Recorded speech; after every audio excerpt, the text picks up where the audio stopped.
Selamun Aleyküm ve Rahmetullahi Teala ve Berekatuhu.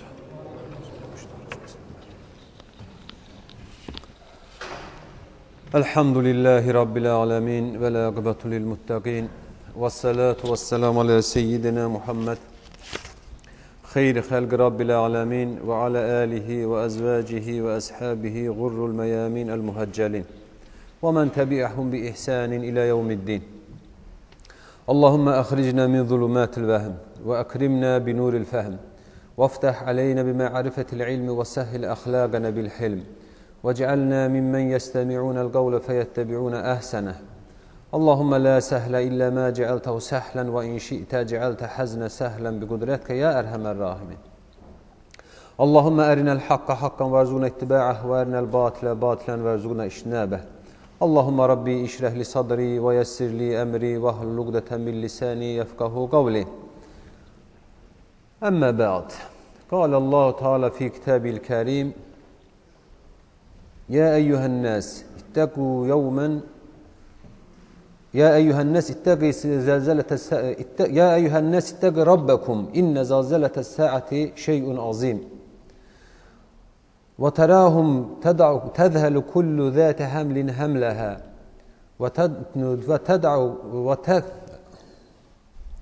أعوذ بالله من الشيطان الرجيم بسم الله الرحمن الرحيم يا أيها الناس اتقوا ربكم إن زلزلة الساعة لشيء عظيم وتراهم تترك كل مرضعة عما أرضعت وتدع كل حمل ذات حملها وتراهم سكارى كأنما سكارى وليس هم سكارى إن عذاب الله شديد وقال الله تعالى في كتابه الكريم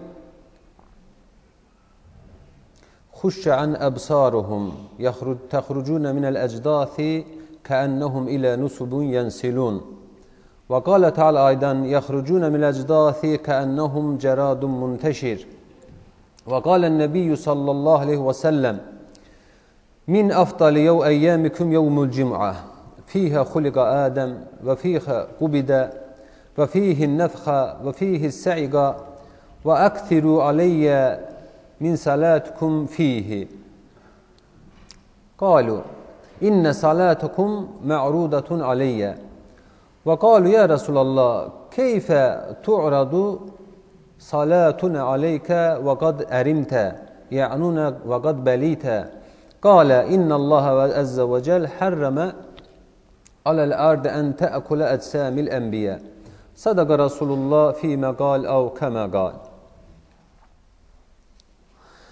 Əzizlər, keçən söhbətlərimizdə ölümdən danışdıq, qəbir həyatından danışdıq, qəbirdə bir insanın görəcəklərindən danışdıq və ondan sonra nə olacaq? Ondan sonra başımız nələr çəkəcək? Allah Subhanahu wa Taala kitabında buyurur: Ya eyyühen nas ittegu rabbakum inne zelzeletes saati şey'un azim. Ey insanlar! Ey insanlar! Rabbinizdən qorxun, Rabbinize itaat eləyin. Çünkü o günün, o zelzele gününün dehşeti çok büyük bir şeydi. وَتَرَاهُمْ تَذْهَلُ كُلُّ ذَاتِ مُرْدِعَةٍ عَمَّا اَرْدَعَتْ Siz o günde göreceksiniz ki her bir südemeri olan تَذْهَلُ كُلُّ Yani təzhəlu öz əmizdirdiyindən qaçır. Təzhəlu.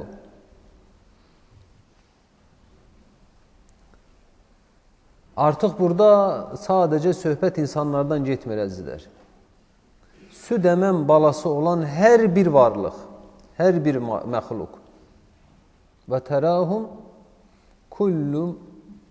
tərahum təzhəlu kullu murdiatin amma ərdəət. Görəcəksiniz ki, hər bir süd əmizdirən öz körpəsinin əlindən qaçır, atıb qaçır. Düşünüləcək şey deyil. Allahın ən belə zəif deyəkmi, ən düşüncəsizmi deyək, adətən bunu misal vurarlar. Ən düşüncəsiz, ən zəif toyuğu belə. Balasına əlini uzat, qanadını gələr, üstünə hoppanar. Amma o gündə hamısı öz balasını atacaq.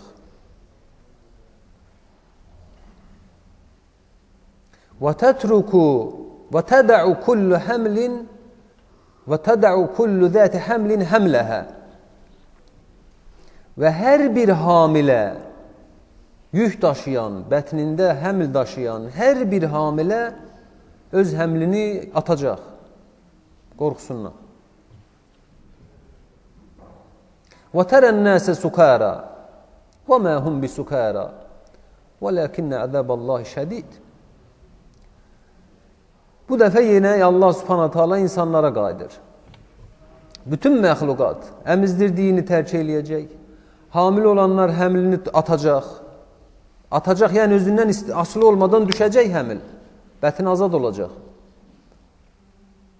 وَتَرَى النَّاسَ سُكَارًا. Ondan sonra Allah Teala geri insanlara diqqəti cəlb eləyir. Və insanları sərxoş görəcəksən. وَمَا هُمْ بِسُكَارًا. Amma onlar da sərxoş zad deyirlər. وَلَكِنَّ عَذَابَ اللّٰهِ شَدِيدٌ. Allahın əzabı çox şiddətlidir. Bələzdir. Digər bir ayədə də Allah subhanahu teala buyurur: وَنُفِخَ فِي السُّورِ فَإِذَا هُمْ مِنَ الْأَجْدَاثِ إِلَى رَبِّهِمْ يَنْسِلُونَ. وَنُفِخَ فِي السُّورِ فَإِذَا هُمْ مِنَ الْأَجْدَاثِ إِلَى رَبِّهِمْ يَنْسِلُونَ. Sura üfürüləcək və onlar qəbirlərindən öz Rəblərinə tərəf, Rəblərinin huzuruna tələsiyəcəklər. Digər bir ayədə Allah subhanahu teala buyurur: خُشَّ عَنْ أَبْسَارُهُمْ تَخْرُجُونَ مِنَ الْأَجْدَاثِ كَأَنَّهُمْ جَرَادٌ مُنْتَشِرٌ. Gözləri zəlil, həqir, peşman, itaətin zirvəsindəki itaət gözlərindən yağır. Başlarını aşağı salıblar, qəbirlərindən çıxırlar. كَأَنَّهُمْ جَرَادٌ مُنْتَشِرٌ. Yuvasından axan çəyirtkə kimi, həşarat kimi,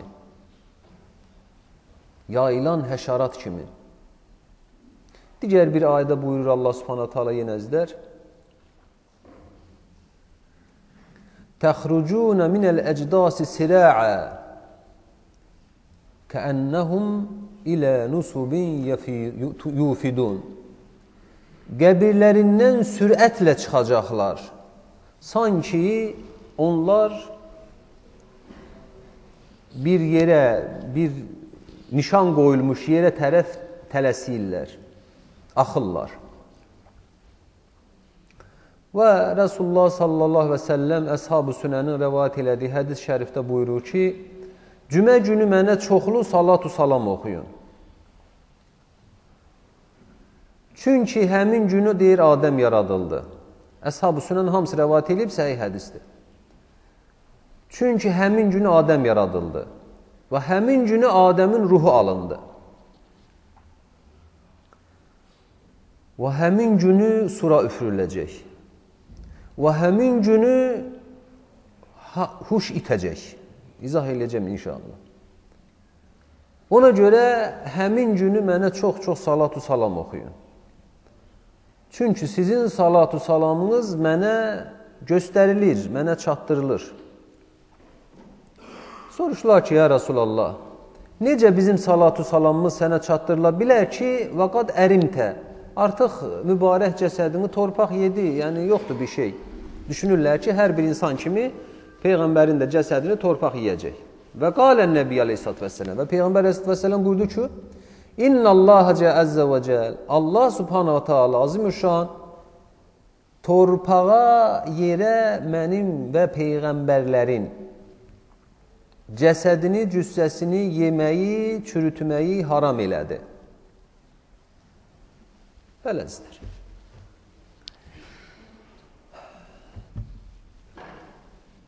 hər birimizin gedəcəyi və bərzəx həyatı deyə gözləmə məqamımız olan qəbirdə, cəsədimiz qəbirdə, ruhumuz bərzəxdə, o vaxta qədər gözləyəcəyik ki, birinci sur üfürüləcək.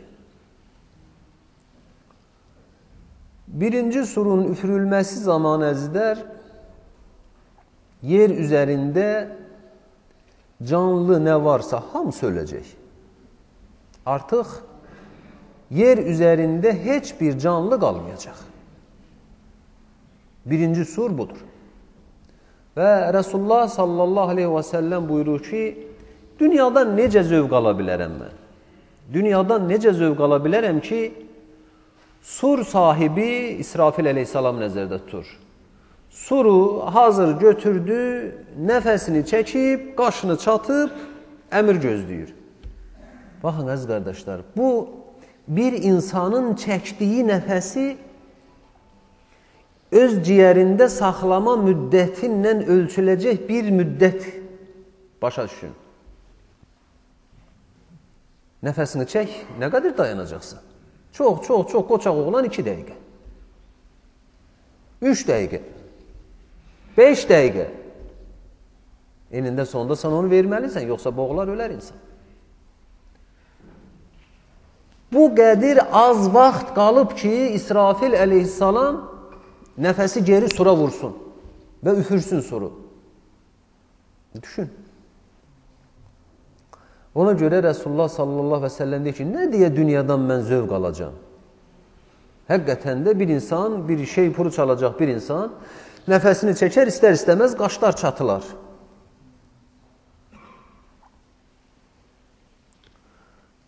Birinci surun üfürülüb, bütün varlığın nəfəsini verəcək an bu qədir yaxındəzdir. Elə ki, bütün varlıq, ruh daşıyan ruhun hamısı öldü. Ondan sonra yer üzündə bir canlı qalmayacaq, sükut. Bir sükut əzizlər. O sükuta getməzdən əvvəl bir azacıq bu dirilərin o sükut gününə qədər ki, eləməli olduqları, o ibrət almalı olduqları bir nöqtəyə azacıq toxunmaq istəyirəm.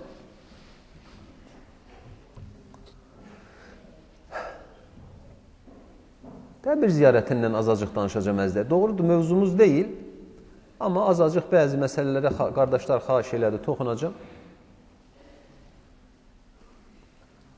Qəbrin başına gedib,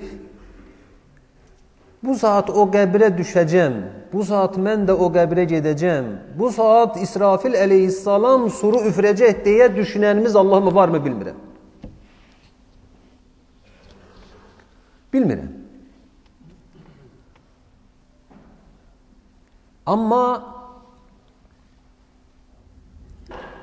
Amma dünyasını qazanmaqdan ötürü. Qəribədir insanoğlunun halı. Amma dünya qazanmaqdan ötürü. Amma hansısa bir arzusuna çatmaqdan ötürü. Gedir qəbrin başına, dayanır qəbrin başında, nəzir deyir, niyaz deyir, Allaha yalvarır, nə bilim, neyniyir. Resulullah sallallahu aleyhi və səlləm də deyir ki, nə deyə mən dünyadan zövq alacam ki, İsrafil artıq nəfəsinin içinə çəkibdir. Bu insan da, gedir filan qəbrin yanında mən dua eləsəm, qurban kəssəm, filan işim yaxşı olacaqmı, olmayacaqmı deyə hələ bunu araşdırır. Ay, əziz qardaşlarımız, artıq bu kimi mövzuların nə zaman bizim təfəkkürümüzdə həqiqi yerini tapacağını dərk eləməyin vaxtı çatmadı mı? Müsəlmanla didişməkdədir. O deyir olmaz, bu deyir olar. O deyir olmaz, bu deyir olar. İkisi də oraya gedəcək. Olar deyən də oraya gedəcək, olmaz deyən də oraya gedəcək. Biri milyonlar, minlər xərcləyir, harasa bir yerə ziyarətə gedir, orada bir Allah dostunun qəbri var. O birisi də O birisi də o ora getdiyinə görə onu ittiham eləyir. Nə bilim, nədə. Nə o düşünmür, nə bu düşünmür. Ki, yaxşı, mən onu qadağan elədim, başa düşdüm. Mən də onu caiz elədim, onu da başa düşdüm.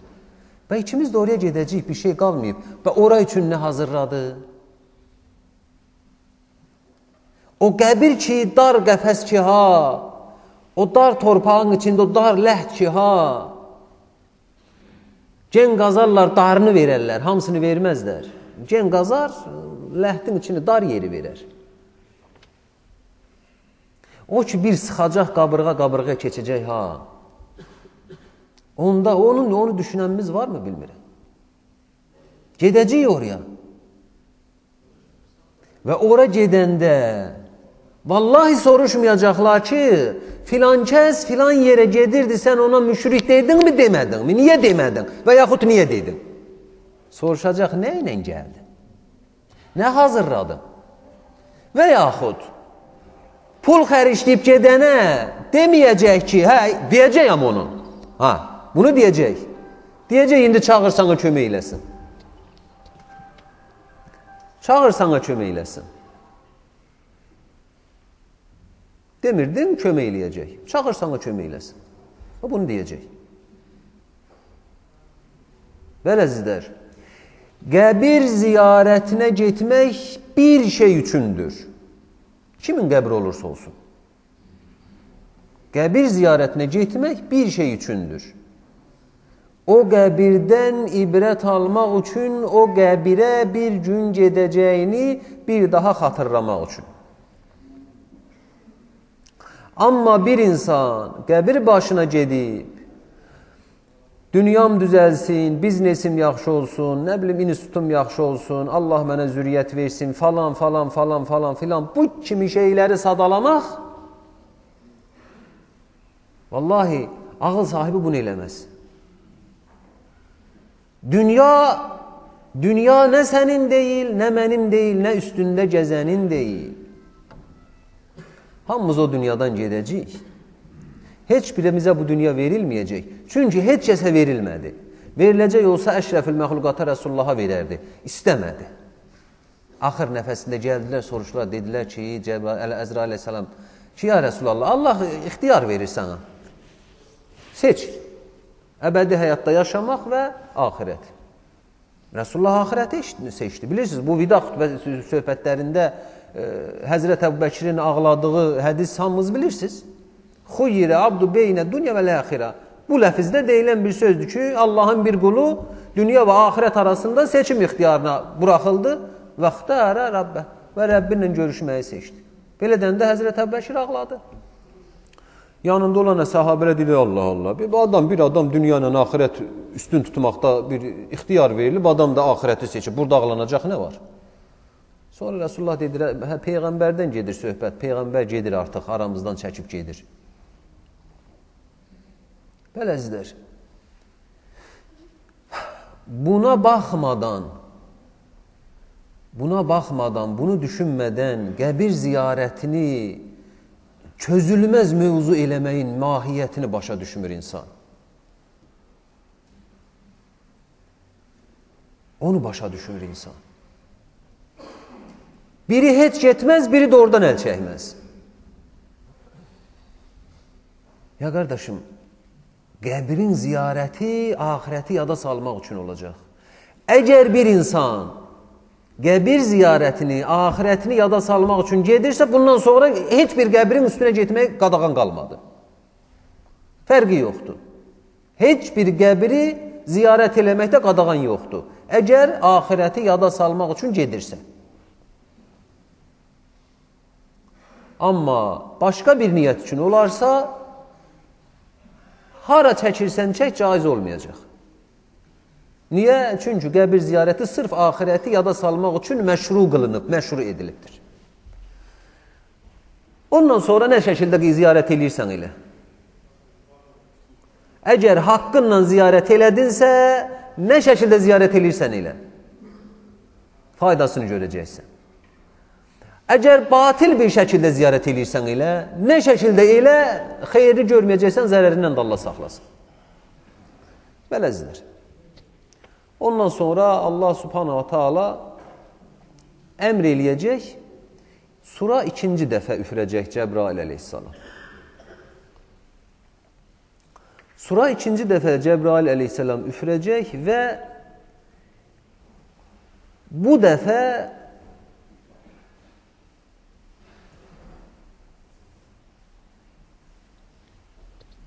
mələklər, mən deyəsən səhifə yol verdim əzdə. Birinci dəfə sura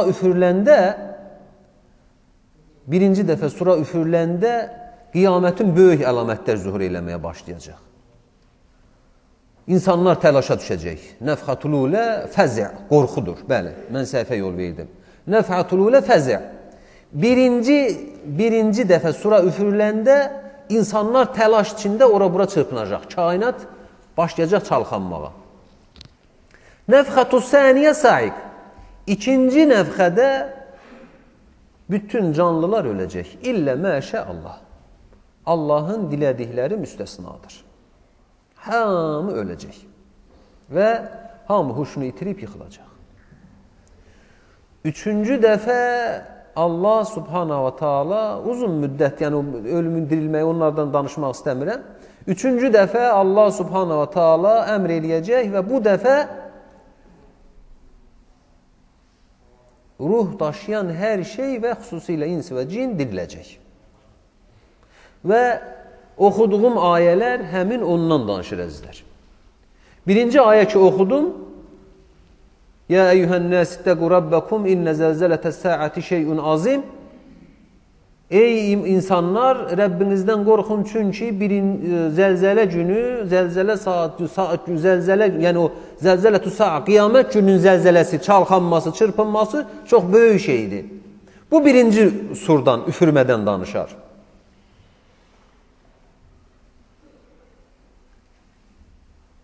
وَتَرَاهُمْ تَذْهَلُ كُلُّ ذَاتِ مُرْدِعَةٍ عَمَّ أَرْدَعَتْ. Bu birinci üfürmədir ki, qorxudan süd əmən öz körpəsini atacaq, nə bilim, həmli olan həmilini atacaq. O birisi ayə وَنُفِخَ فِي السُّورِ فَإِذَا هُمْ مِنَ الْأَجْدَاثِ إِلَى رَبِّهِمْ يَنْسِلُونَ. Və yaxud digər oxuduğum ayələr, onlar ikinci surdan deyil, üçüncü surdan danışır artıq. İnsanlar qəbirlərindən çıxıb hüzuruna, Allah subhanahu ta'alanın qiyamət hüzuruna tələsəcəklər. Baxın qardaşlar, artıq insanlar qəbirdən çıxıb, dirilib, Ərəsət meydanına, həşr, nəşr meydanına sürüləcəklər. Bu o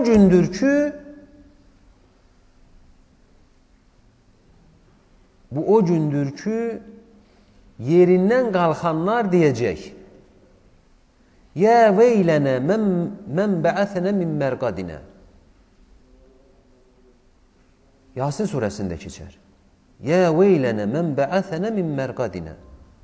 Vay günümüzə, vay günümüzə, bizi yatağımızdan kim qaldırdı? Bizi sakitlik yerimizdən kim oyatdı? Baxın əzizlər, bərzəx həyatı və qəbir əzabı nə dərəcə şiddətli olduğunu keçən dəfələr izah eləməyə çalışmışdıq. Bu ayədəki ifadənin gücünə baxın. وَنُفِخَ السُّورِ فَإِذَا هُمْ مِنَ الْأَجْدَاثِ إِلَى رَبِّهِمْ يَنْسِلُونَ وَقَالُوا يَا وَيْلَنَا مَنْ بَعَثْنَا مِنْ مَرْقَدِنَا. Elə ki sura üfləndi, onlar qəbirlərindən əcdəs qəbr edər, qəbirlərindən qalıqdılar və deyəcəklər, Rəblərinə tərəf gedir və deyirlər, vay günümüzə, kim idi bizi bu mərqəd bir insanın rahatlaşdığı yer, ruqud yatana dər, yatağa dər. Kim idi bizi bu yataq yerimizdən, rahatlıq yerimizdən oyatdı? Niyə oyatdı bizi? Bilmirlər hələ. Baxın əziz qardaşlar, görün qiyamət gününün hövlü, qorxusu, şiddəti nədirsə, o qorxunun, o şiddətin təsirindən insan qəbir əzabını rahatlıq yeri düşünür. O qəbrin şiddətini, qəbrin sıxıntısını rahatlıq yeri düşünür. Ki, kim bizi bu rahatlığımızdan oyandırdı, kim bizi apardı, hara gedirik? Onda mələklər deyib cavab verəcək. Həzə mə va'dər-Rəhmən və sədəqəl mürsəlun. Bu, Rəhmənin sizə vəd elədiyi və mürsəllərin səhi xəbər olaraq, sadiq olaraq sizə xəbər verdikləri həşir nəşirdir. O gündəsiniz, artıq başladı.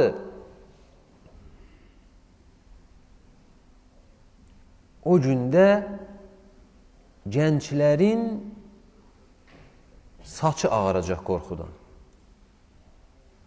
O gündə gənclərin saçı ağaracaq qorxudan əzlər.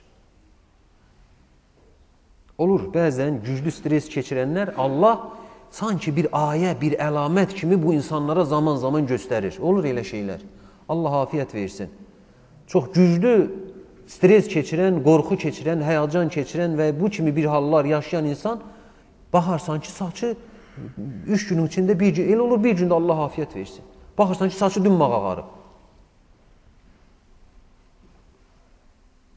يَوْمَ يَجْعَلُ الْوِلْدَانُ شِيبًا Allah subhanahu teala Quranda deyir. O gündəki vildən cavan uşaqlara deyir. O gündə cavan uşaqların saçı ağaracaq.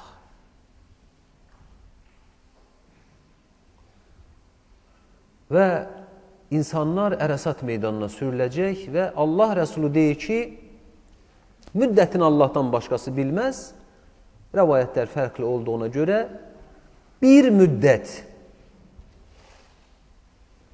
heç nə yoxdur. Sadəcə gözləmədir. Heç bir əlamət, heç bir hərəkət belə deyək, heç nə yoxdur. Sadəcə insanlar gözləyirlər. Baxın, qardaşlar.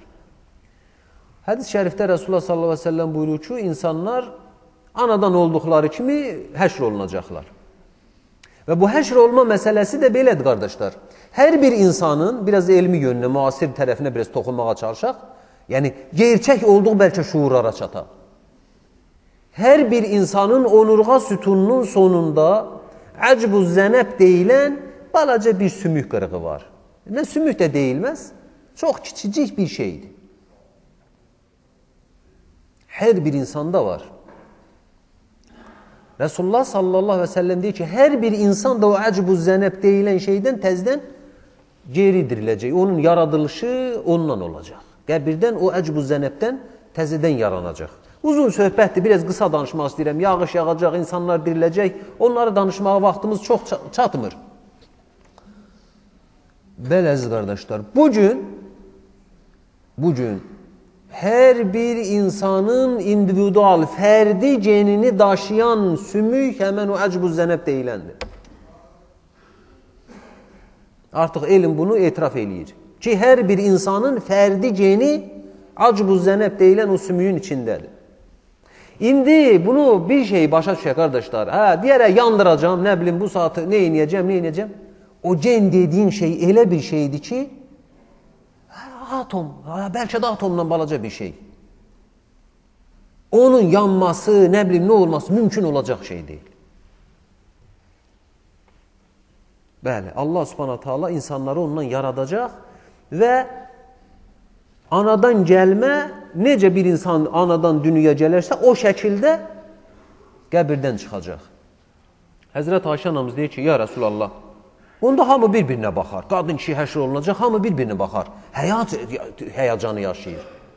Deyir, Ayşə, o gün məsələ daha böyükdür. O gün məsələ daha dəhşətlidir. Yəni, yanında olan kimdir, xəbəri yoxdur, çılpaqdır, paltarlıdır, ona baxacaq halı yoxdur insanın. Qorxuya baxın, qardaşlar. Ərəsat meydanında sakitlikdir, sükut var. Hələ bir şey yoxdur. Amma qorxunun şiddətinə bax ki, o sükutun yanında çöylüb yanındakına baxmır, görüm yanındakı kimdir. Bir müddət belə sükut içində qalacaqsınız, deyir Resulullah sallallahu aleyhi ve sellem.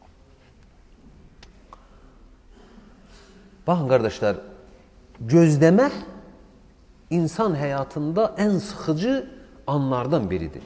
Hariyəsə bir müdirin qəbuluna düşəcək, nə bilim, imtahan verəcək, onu gözləyir. Belə gözləmə bir şeydir.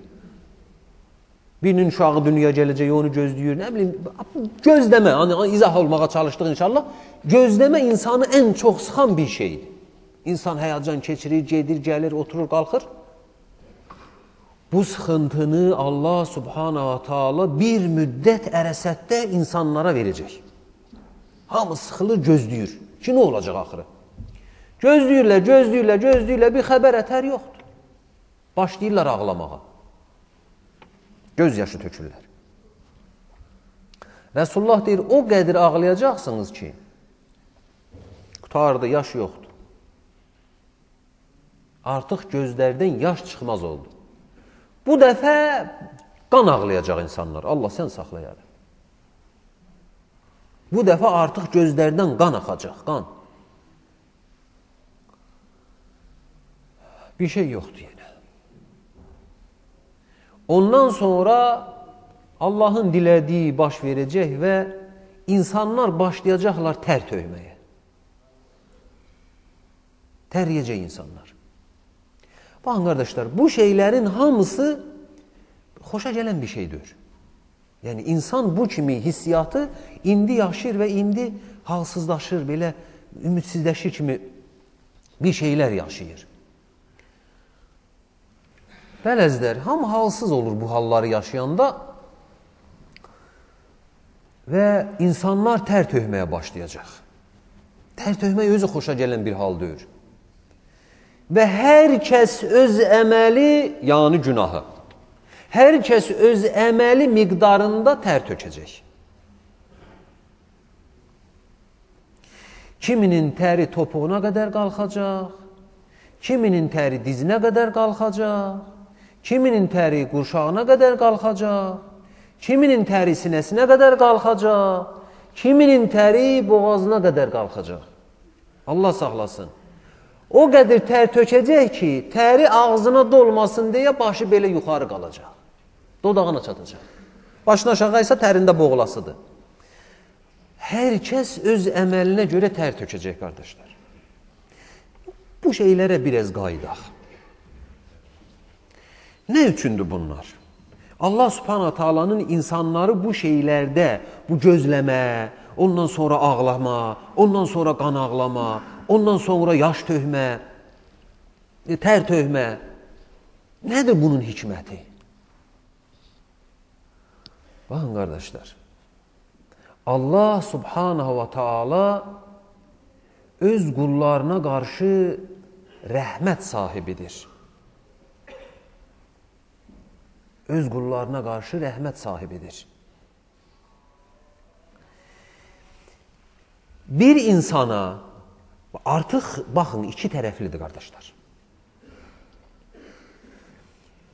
Möminlər üçün, iman sahibləri üçün bu sıxıntılar təmizlənmədir. İman sahibi üçün bu sıxıntılar təmizlənmədir. Bir insanın bu dünyadan köçərkən bir mömindən gedir söhbət, tövbə eləmədiyi günahları olmuş ola bilir, muhakkak vardır. Unutduğu, haqqa girdiyi, nələr. Amma xeyirli bir qul olub. Heç kəsin haqqını zayi eləmək istəməyib. Daim özünü gözləməyə çalışıb, amma bəşər xətası. Bəşər xətası müəyyən bir günahlarla axirətə gedibdir. O axirətdə onun tökəcəyi o göz yaşı onun təmizlənməsi, təzkiyəsidir. Baxın, qardaşlar, deyəcəksiniz, hardan alırıq bunları? Göz yaşı tökən insan özünün günahkar olduğunu, xətakar olduğunu dərk eləyir və göz yaşı tökən insan bir sıxıntı yaşayır. Bu sıxıntıyı yaşayandan sonra, bir müddət sonra sakitləşir insan. O əvvəlki o qəlbində olan o ağırlıq yoxdur. Ona görə də buradan üləmamız, hikmət sahibləri deyər ki, bunun hikməti budur.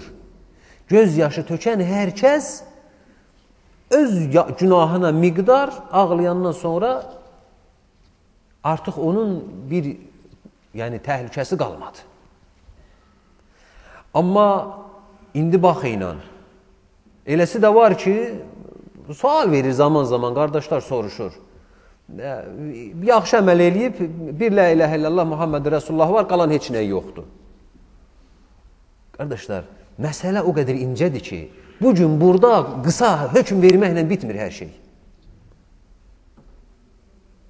Bəli, bugün la iləhə illallah Muhammed Rasulullahdan başqa bu həyatda bir şeyi olmayan insan, bax o günləri yadına salmalıdır. Bunlar ona görə danışılır.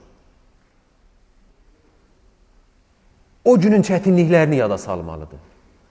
Qan ağlaya biləcək, dözə biləcəkmi bir insan ona? Bəli. Ondan sonra ikinci bir mərhələ, daha çox günahı olanlar, qan ağlamaq mərhələsi filan, Allah qorusun. Ondan sonra ikinci o birisi gələr, tər tökmək. Və tər tökəndə hər kəs öz günahına görə, bunu Resulullah sallallahu aleyhi və səlləm deyir, hər kəs öz günahına görə tər tökər. Yəni, hər kəs öz günahına görə tər tökər və o tər vasitəsilə o günahlarından arınar, təmizlənər. Amma elə günahlar da vardır ki, tər tökmək belə arındırmaz. O belə təmizləməz. Ona görə sorğu, sual, həyəcanı və s. bu kimi həyəcanları yaşayar. Və axırda gələr Resulullah sallallahu aleyhi və səlləmə xitab eləyərlər. Yox, ağlaşma olar. İnşallah, yəni vaxtımız çatmazsa şəfaat hədisində gələn söhbətimizdə eləyərik. Davamlı. Axırda insanlar deyərlər ki, bir belə gözlədik, artıq hal qalmadı.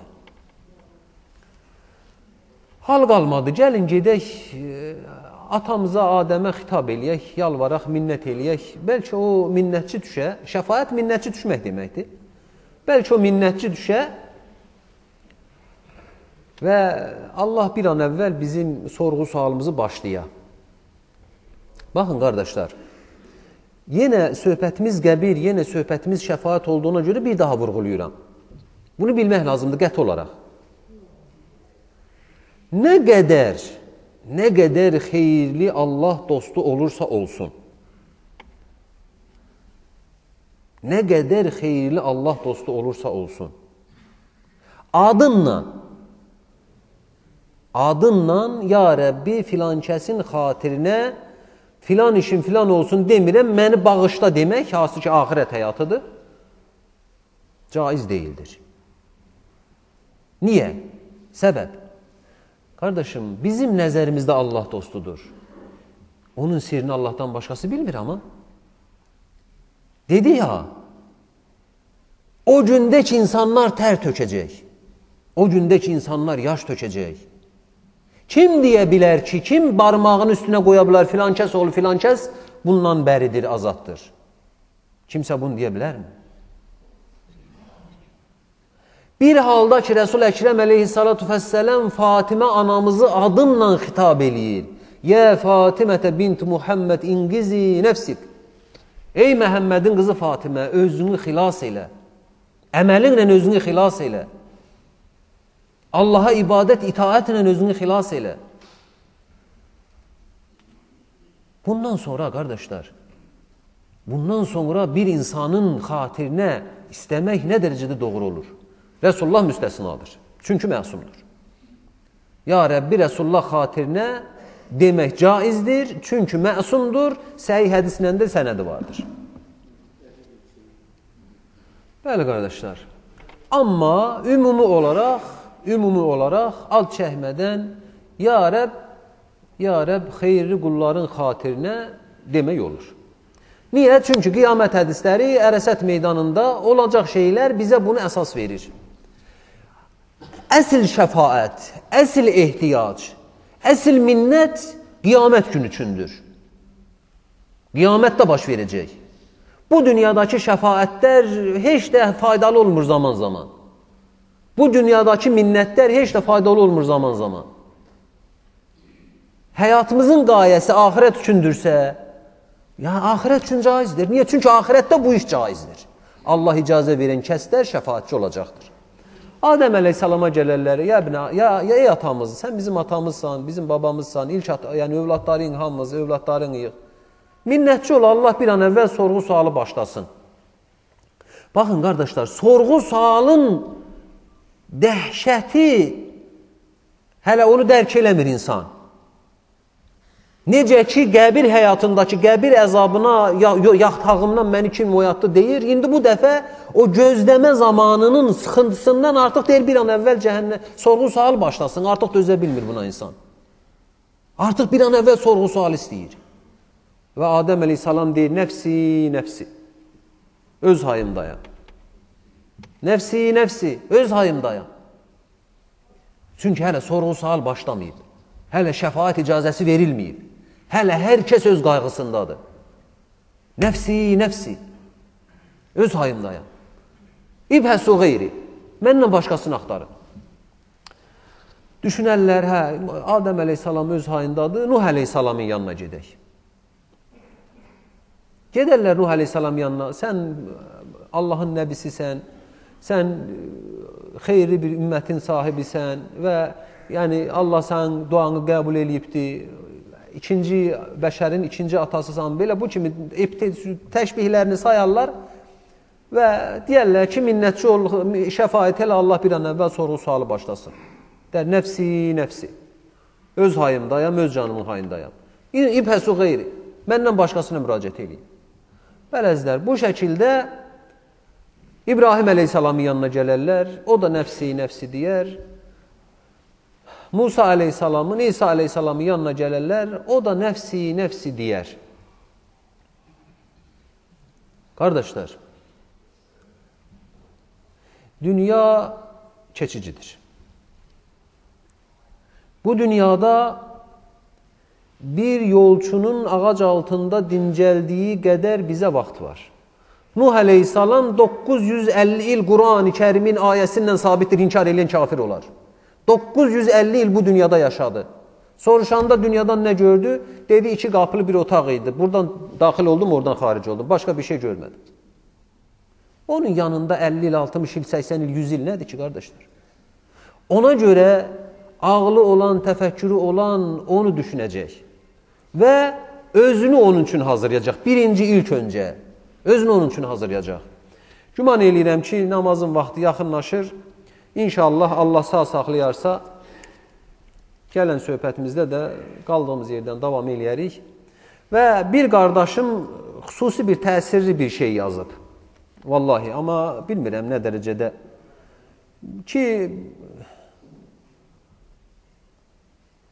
körpə bir uşaq deyil, xəstədir və Allah şifa versin və qəribə bir şey yazıb, yəni bunu bilmirəm, yəni qardaş, qəlblərə hökm eləmək olmaz. Deyir ki, xahiş eləyirəm, amin və dua sözünü belə yola vermək üçün yox, Allah Allah. Qəlbdən desinlər. Qardaşlar, olarsa Allah rizası üçün gəlin qəlbdən eləyək həmişə dualarımızı. Allah şifa versin, amin. Ya qardaşım, bilmirəm vallah, bilmirəm. Həmçinin bir nəfər də imtihan verəcəm deyir, Allah onun da imtihanını asan eləsin. Allah ümmət-i Muhammedin hər bir fərdini görünən, görünməyən, bilinən, bilinməyən bəlalardan qorusun. Allah ümmət-i Muhammedin hər bir fərdini sağdan, soldan, öndən, arxadan gələn afatlardan qorusun, xətalardan qorusun. Amin inşallah. Allah ümmət-i Muhammedin səhvini bir eləsin. Allah ümmət Muhammedin səhvini bir eləsin. Allah ümmət Muhammedin səhvini bir eləsin, fitnəkarın fitnəsindən uzaq eləsin, əmin eləsin. Allah ümmət Muhammedin heç bir fərdini zalimin zülmünə məruz qoymasın. Allah ümmət Muhammedin bəlalarını, müşkilatını, gün doğan gün batanında başında olan xətalarını özü öz rəhmətinlə əff eləsin, qaldırsın. Allah heç bir kəsi nə eləyim, necə eləyim vəziyyətinə salmasın. Allah amin deyən dillərinizə bərəkət versin. Allah xəstə qullarına şəfa, dərdli qullarına dəva, borçlu qullarına əda, sıxıntıda olan qullarına asan, açıq yol nəsib eləsin. Allah ümmət-i Muhammedi bir can, bir nəfəs eləsin. Allah ümmət Muhammedin bir canının, bir nəfəsinin dediyi aminni Resul-i Əkrəminin rədd olunmaz aminindən eləsin. Başqa nə cür deyək qardaşlarım? Allah dualarımızı qəbul eləsin. Subhana rabbika Rabbil izzəti amma yasifun və selamun aləl mursəlin vəlhamdülillahi rabbil aləmin.